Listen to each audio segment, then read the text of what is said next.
Hosh Keldon Kardashem. Unless the legend is a lie, you are the man I've longed to meet. Renowned master and mentor, Ezio Auditore da la la la. Yusuf Tazim, on his first meeting with Ezio Auditore da Firenze, 1511.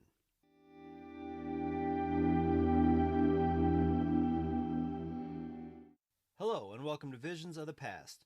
My name is Andrew, and I am the host of this Assassin's Creed lore podcast. This is episode 39, and today we're going to talk about Yusuf Tazim. Before we get into the character himself, let's take a look at the meaning of his name. The name Yusuf means God will increase, and is of Arabic origin. It is also the Turkish and Arabic form of the name Joseph. Tazim, his last name, means glorification or exaltation, and is often a given name as well as a family name. We first see Yusuf in Assassin's Creed Revelations, where he is voiced by Chris Parson, and in the novel of the same name. But he is also mentioned in the official novelization for the Assassin's Creed movie, and makes appearances in the iOS game Assassin's Creed Recollection and the mobile game Assassin's Creed Rebellion.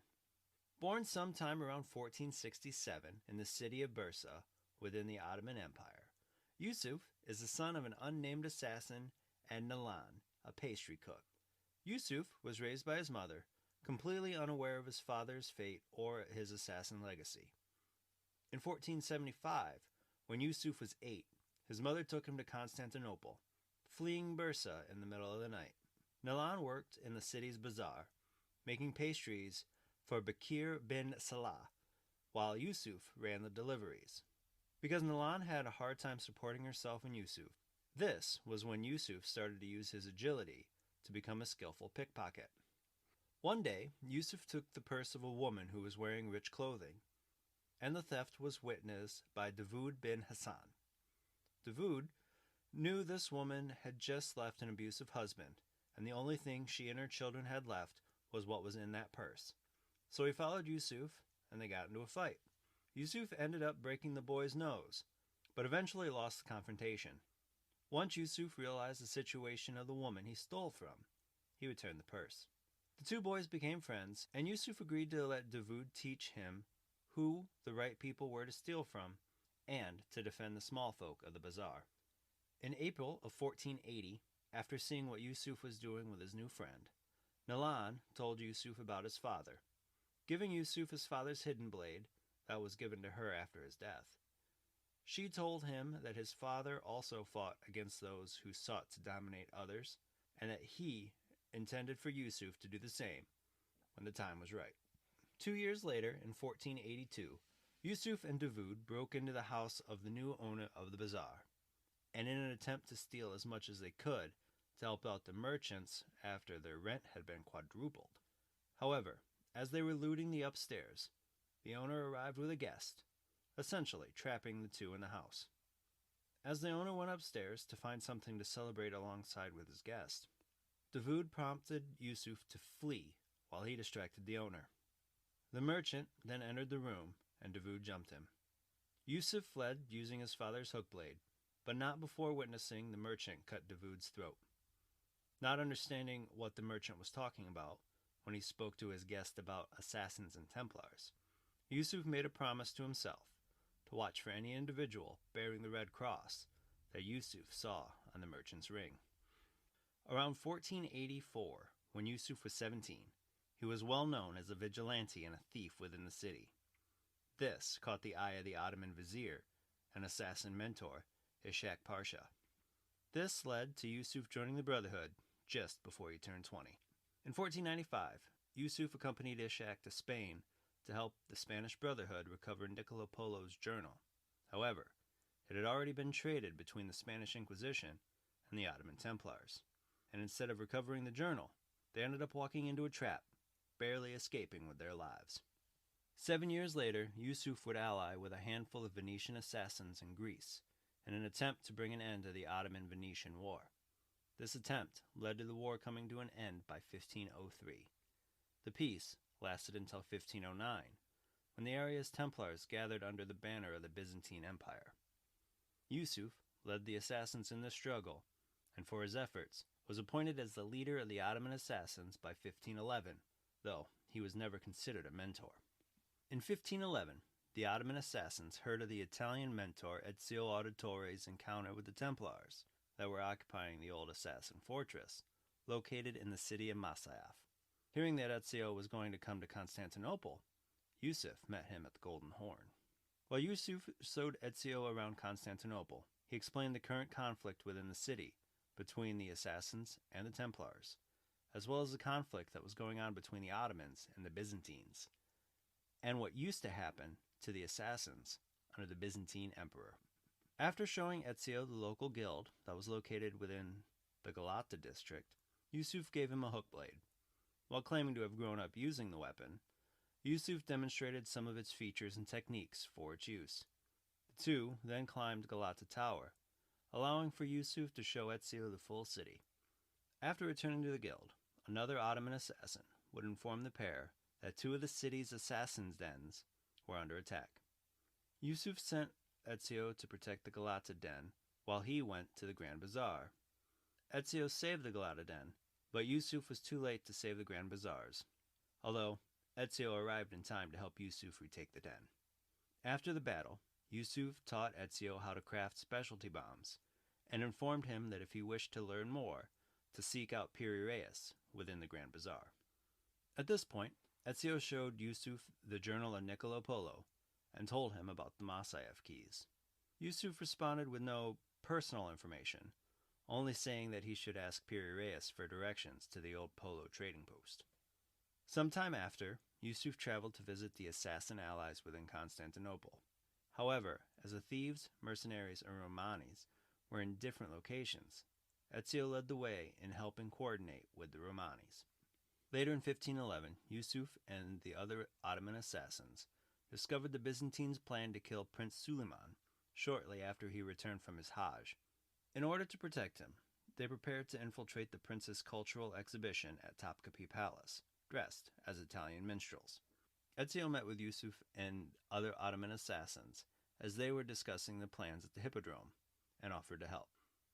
Yusuf, though, insisted that it was an Ottoman affair, and that he need not worry about it. After a discussion that included the Templars finding a key under Topkapi, the two came to an agreement, and the group set off to the palace. After stealing the clothes of several minstrels in an effort to blend in with the crowd, the group entered the party. Ezio distracted the people using his sight to identify Byzantines who were hiding among the crowd, waiting to kill the prince. Yusuf and the other Ottoman assassins silently removed the targets and hid the bodies. Eventually, the Byzantines realized the danger and killed one of the prince's guards, triggering an alarm.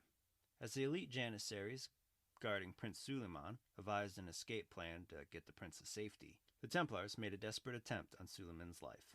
Yusuf would break cover, killing several enemies with his blade, while Ezio intercepted the final Templar, killing him with the broken neck of a lute. After an Ottoman assassin discovered the delivery of several firearms to the harbor of Theodosius, Yusuf went to investigate. At the harbor, Yusuf ran into Ezio, who told him about the mission to tail Tarik Barleti. As they thought of a way to get into the harbor, the pair saw a couple of janissaries yelling at a merchant and stealing his goods. Yusuf remarked on the actions, leading Ezio to the idea of using nearby heralds to start a riot to give them cover into the harbor. Yusuf didn't like the idea, saying that Ezio would manipulate the people for his own purposes. Even though he didn't like it, he saw the necessity of it and suggested that Ezio at least protect the rioters from the attacking guards.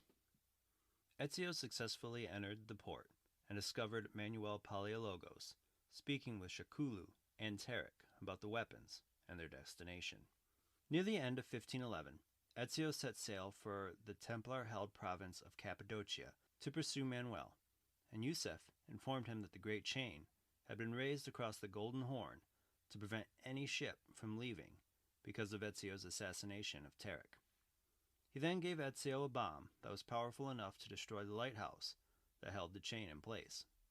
Before Yusuf helped Ezio with his escape, Ezio asked him to protect Sophia Sartor, Ezio's love interest, from the Templars. Yusuf agreed, and together with the Ottoman assassins, started to guard the former Polo trading post. In April of 1512, the trading post was attacked by the Byzantine Templars, and Yusuf faced off against them within the store, eliminating many of them. Unfortunately, he was dealt a fatal blow in the back, leading not only to his death, but also to Sophia's capture. When Ezio returned from Cappadocia, he discovered Yusuf's body on a bench in Sophia's shop, with the dagger still within his back. Closing Yusuf's eyes, Ezio gave him his last rites, telling him that he had earned his rest. This kicked off a large assault on the Byzantine forces, though the Templar Grand Master, Prince Ahmet, would escape. Shortly after, the assassins buried Yusuf in a small cemetery near Galata Tower, where Ezio spoke to the gathered assassins. It was at this time that Ezio appointed Dogon as the Ottoman Assassins' new leader. Sometime during Yusuf's 45 years, he had at least one child, and, by 2016, one of his descendants, Emir, was kidnapped by the Templars, who had hoped to learn more about Yusuf's interactions with Ezio through Emir's DNA. From the first moment that I played Assassin's Creed Revelations and met Yusuf, I enjoyed the character. He was cheerful and fun to be around, but at the same time, he took threats seriously. A skilled warrior and a respected leader, Yusuf quickly earned Ezio's respect and friendship. His fellow Ottoman assassins followed him without question, and when he was murdered, they became saddened and enraged. He could even look past assassin interests to Ottoman interests as a whole, looking to keep Suleiman safe, even if the prince didn't aid the assassins.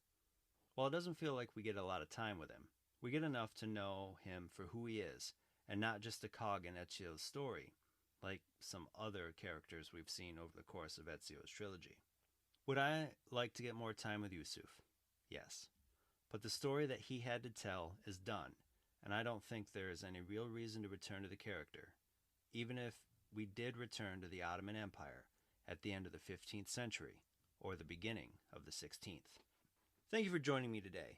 Be sure to tune in every Tuesday for new episodes. If you love the Visions of the Past podcast, I'd love for you to subscribe, rate, and give a review on Apple Podcasts. If you have any questions about Assassin's Creed or topics that you'd like me to cover, please feel free to hit me up on Twitter and Instagram at visions_AC, and you can find those links in this episode's show notes. Until next time, my assassin friends, make sure to follow the creed, and to those Templars listening, may the Father of Understanding guide you.